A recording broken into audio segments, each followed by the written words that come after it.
سب سے پہلے بات کریں گے اسلامی ملک سوڈان کی۔ سوڈان کے اندر 30 سال کے بعد صدر عمر البشیر کے اقتدار کا خاتمہ ہوا۔ مظاہرین 1.5 ماہ سے سڑکوں پر تھے۔ مظاہرین کا مطالبہ تھا کہ غربت، مہنگائی، بے روزگاری روکنے میں عمر البشیر ناکام رہے ہیں، لہٰذا انہیں مستعفی ہونا چاہیے، اور ان پر کرپشن، بددیانتی کے الزامات بھی تھے۔ تو آج وہاں کی فوج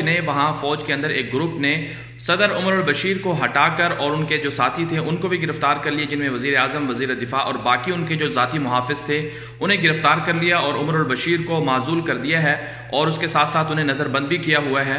اور لیکن مظاہرین تاحال سڑکوں پر ہیں۔ ان کا مطالبہ ہے کہ جس فوج نے یا جس فوج کے گروپ نے انہیں مستعفی کیا ہے وہ بھی انہی کے لگائے ہوئے بندے ہیں، ان سے کوئی امید نہیں ہے کہ وہ سوڈان کے حالات کو اچھے کریں گے۔ سوڈان کی اہمیت کا اندازہ اس سے لگایا جا سکتا ہے کہ سوڈان افریقہ کا رقبے کے اعتبار سے تیسرا بڑا ملک ہے، اور سوڈان کی آبادی تقریباً 4.25 کروڑ ہے، اور سوڈان بحر احمر پر واقع ہے۔ دنیا کے پیٹرول سے لدے ہوئے بڑے بڑے جہاز یعنی یورپ، امریکہ، کینیڈا وغیرہ کے جو جہاز تیل لے کر خلیجی ممالک سے آتے ہیں تو وہ سوڈان کے راستے سے ہی گزر کر یورپ جاتے ہیں، اور اس لحاظ سے بھی سوڈان کی اہمیت بہت زیادہ ہے کہ سوڈان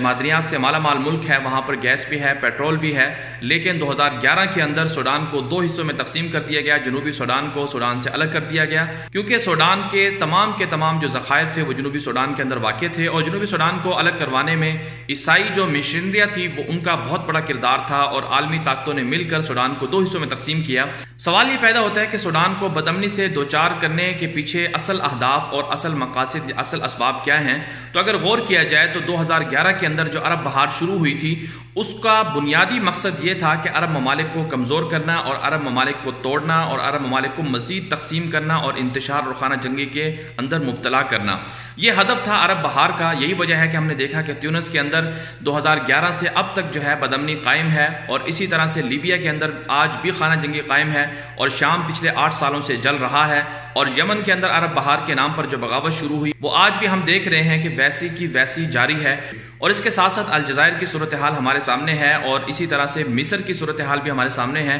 اور اب سوڈان کی صورتحال ہمارے سامنے ہے۔ سوڈان کے اندر جو مظاہرے شروع ہوئے اس کے پیچھے کار فرما ہے۔ یہ بات ٹھیک ہے کہ وہاں پر بے روزگاری، غربت بہت زیادہ تھی، لیکن بے روزگاری، غربت اور مہنگائی کو بڑھانے میں IMF کا کردار ہے، عالمی طاقتوں کا کردار ہے، وہاں کے وسائل کو کنٹرول کرنا، وہاں کے حکمرانوں کو اپنے مفادات کے لیے استعمال کرنا، اور ان سے وہ کام کروانا جس کے ذریعے سے مہنگائی عام ہو، عوام ان سے متنفر ہو۔ اگر سوڈان، الجزائر اور لیبیا کی تازہ صورتحال کو دیکھا جائے تو مستقبل کا منظر نامہ انتہائی خوفناک نظر آتا ہے، کیونکہ اس کی وجہ یہ ہے کہ جو عرب ممالک اس وقت خوشحال ہیں، جہاں پر پیٹرول ہے، یعنی خلیجی ممالک، سعودی عرب وغیرہ،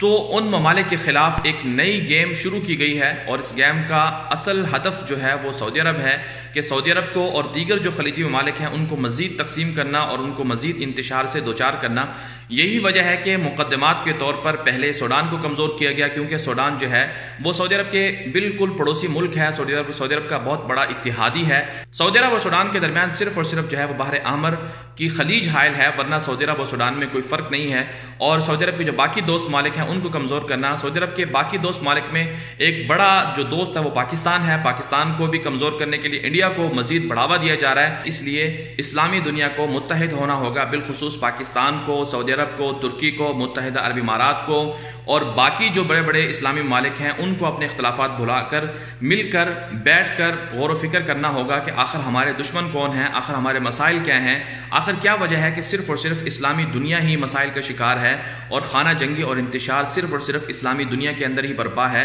اس لیے سب کو مل کر متحد ہو کر مسائل کو حل کرنا ہوگا، ورنہ جو خوفناک صورتحال سامنے آ رہی ہے وہ یہی ہے کہ شاید کوئی اور عرب ملک یا شاید کوئی اور اسلامی ملک جو ہے وہ کہیں شام یا پھر لیبیا یا پھر سوڈان یا پھر الجزائر یا تیونس یا مصر یا پھر یمن نہ بن جائے۔ اس لیے تمام کے تمام اسلامی دنیا کو متحد ہو کر اپنے تمام کے تمام دشمنوں کو دیکھنا ہوگا کہ کون ہمارا دشمن ہے اور کون ہمارا دوست ہے۔